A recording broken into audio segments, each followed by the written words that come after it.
Live. All right. Welcome to the breakdown. Well, here we are. Yeah. This is Quincy Hate You. I got to my left of me, Fox, and right across from me is Roboben. Hello. All right. Good. Glad to see how that works.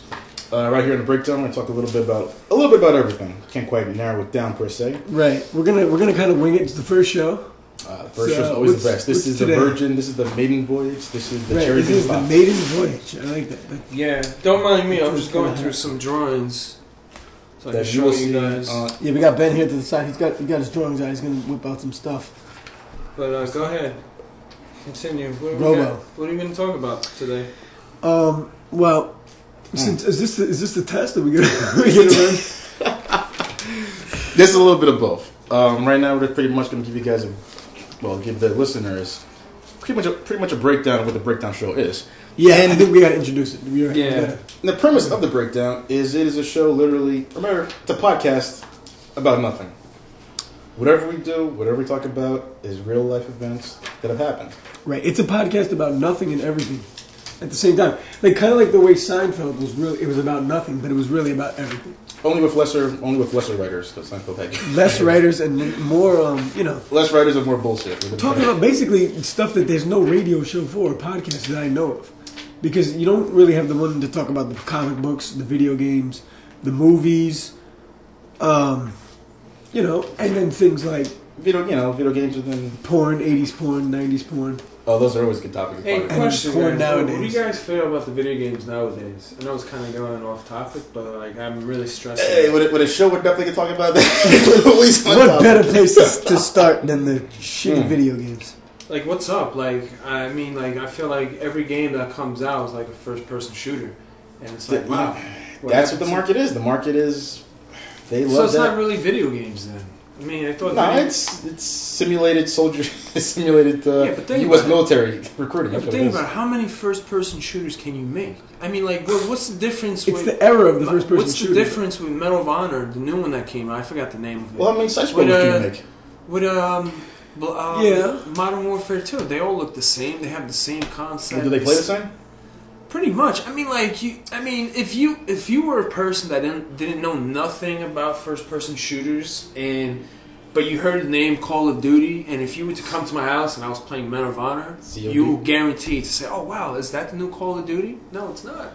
That's what I mean. They all look the same. Well, people go crazy over Halo and Gears of War. I mean, don't they play the same?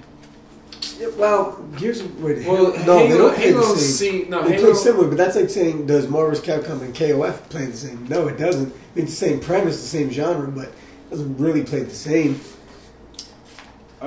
It's just, I think it's oversaturation. That's all the market is. Not really, but for the most part, I mean, I don't know. It doesn't feel like the good old days of like the Super Nintendo and the 64. I will say this though, it does feel like like every game now has got to be like first person shooter, or it's got to have that first person feel. And online is like the thing now. Right. Well, that's another big problem, is that the online really changed. You guys remember when you were that were made? You guys remember when you were kids, when we were all kids, and that we'd always talk on the phone, and like we always thought this would be so cool if we could just play whatever game we're playing at our house, right, for other people. Yeah, I remember those days. But playing it now, it doesn't feel the same as like the way I envisioned it. Now it feels. Why not? Why doesn't playing a fighting game like Marvel vs. Capcom 2 you say, this is a great game? Number one, the lag. Well, the lag's a pain in the ass, but actually the lag's not so bad on that game. I'm gonna have to say, I played it. It's not really bad on Xbox. What did you think about the lag on the Marvel vs. Capcom? It wasn't that bad, right? Unless you have a shitty connection, it's really not that bad. I say, like me, I have a terrible fucking connection no matter where I move. I have to say this, most of the time I had good matches with no lag. But when you did have lag, it did make a difference. Because I'm like, you know my main characters I use, Dr. Doom, Strider, and Jill. Dr. Doom. And what? Doom. My Strider's gonna get raped out by Tron from Mega Man? Why not? Hey, it's a better Tron player. Come on. The player's good. Listen, I'm a Tron player, so I know how she gets down. Not to like expert level, but sounds like Benny was mad as getting his ass whipped online. Some rage. No, actually, no. You getting your ass whipped, or did the lag? I actually did pretty good online. I didn't play a lot. I didn't crush out like. Johnson crushes out 3S. So, question though: so if people want to play you online, what should they be looking for on Xbox Live? Should they be looking for Roboben? Yeah. You can find Roboben online at Roboben on Xbox. Well, there you go, people. Don't forget the Mach 2. It's Mach 2. Oh, Roboben Mark 2. Is that a Gundam nod? Is that where you got that from? Or that's just a regular mech mod. Actually, yeah. I was actually thinking Gundam when I made that name. Speaking of Gundam, we should talk about Gundam later. Hopefully, wait. I got one other thing though regarding the video games though. Oh, I do too. I got plenty more. I got one thing in specific I want to talk about. So after you, does it bother anybody that now instead of like it feels now like instead of like secrets being unlocked through your own game talent, now you can just buy them? Yeah, see, I have a bone to pick with that. It seems like because, my character. Do you remember? All right, that's so stupid. It's all business now. You know what was my biggest beef about and it's on the disc. You're not paying for them. You're paying for them to unlock content. Well, I guess that's some of the bad that comes with the good when it comes to online video. The biggest beef I had, Mega Man. You know why? Because all these years, I was like, damn, I want to play as Proto Man. You know what I mean?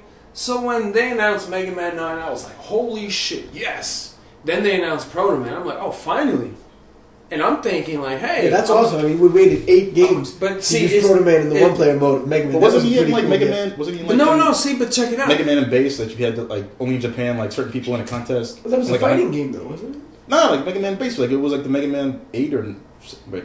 Well, now they confirmed that was supposed to be Mega Man 9, but they canned that. Well, wait, Mega Man 8 for Super Nintendo, you couldn't be Base or... no, the one that came out... Mega Man 8.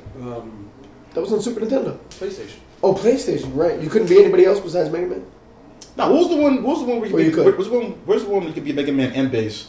And it was, I remember the port of it was for the DS. No, was DS or... Yeah, it was Mega Man and Bass. Yeah. But wasn't that supposed to be like Mega Man 7 or 8? It was at the time, yeah. It was supposed to. But there was a contest in Japan that I forgot how it worked, but I think if you beat it or had a high score for a certain number of time and sent it in to Capcom, they actually sent you something where you could actually unlock Proto Man for like the first 100 people that did it.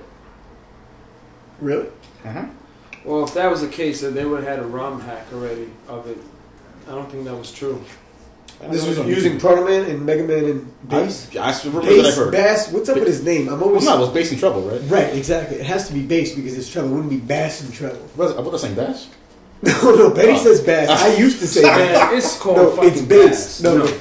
But see, then I get stuck, and then I find myself half the time saying Base or half the time saying Bass. It depends who I'm around. If I'm talking to Benny, I say Bass. If I'm talking to you, I'll say Base. It depends what the other person uses.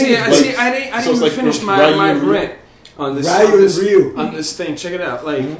So I'm like, all right, Mega Man 9, I get to use Proto Man. No, I'm gonna have to pay $1 and some change for that's right. Pay Proto Man. Pay your and don't get me wrong, I don't mind spending $1 or two. How much was it though? I think it was more than 2, wasn't it? It was like 140 points. Oh, that's really that's 160. I don't like. Still, it's not the fact of the points or the money, how much it is. It's the fact that damn, I have to buy shit now to unlock stuff. What happened to the good old days where you bought a game, right? You got to do something like beat it on hard mode, and then you unlock some cool characters. Well, those days are gone because now. But you know what? I think that you get more characters and add-ons because of that. Because it's like, okay, but is it really an add-on if it's already on the damn disc? Blaze Blue's guilty for the same shit. No, see, their characters I think actually are ported onto the game. Except for the new ones they got. No, except for the first one that came out. She was. She was on the disc. Really affect you whether it's on the disc or they have to send it down? Hell fucking yeah! If it's on the disc, then you pay for the difference. If they didn't tell you, if you had no idea, if you didn't read it online, you wouldn't know. And if the company told you they were sending it through the wire, okay, fine. But you pay for all the same characters. Ifs and buts. The fact that it is released and that we do know about it means that it's on the disc and we pay for it. You know what it means? It means that the day of you and me, back in the day, video games where you have to unlock characters and stuff, those days are gone. Nowadays, it's the new day. It's the day of the internet and it's the day of the debit card. And you pay. Oh, man, they love that card. My card's out there right now. Like they got my card. Microsoft got my card on file. And then you know what Microsoft does is they won't even like ask you if you want to sign up. They tell you that we're going to re-sign you up in 20 days. You can call us and stop that. But oh man, they just go ahead and charge you. You're on the cycle. You got to go out of your way and stop it. It's like a reoccurring like a fucking. Wait, what do you guys pay? You pay every year. It's not like only like $10. No, it's $50. Oh, for the internet? I think For it a went year. up in price now. What is it, probably 60? Jeez, what's not going on? Yeah, 60. Gotta go with that PS3, baby. Who wants to talk about gas prices? Gotta go with that. Oh, I'm sitting here with two guys who don't drive, so never mind. But the audience might want to hear about gas prices. They don't want to hear about that shit. Yeah, they don't want to. They want to fucking talk about it. All right, we're gonna take a quick break here, All right, and we'll come back in a few minutes.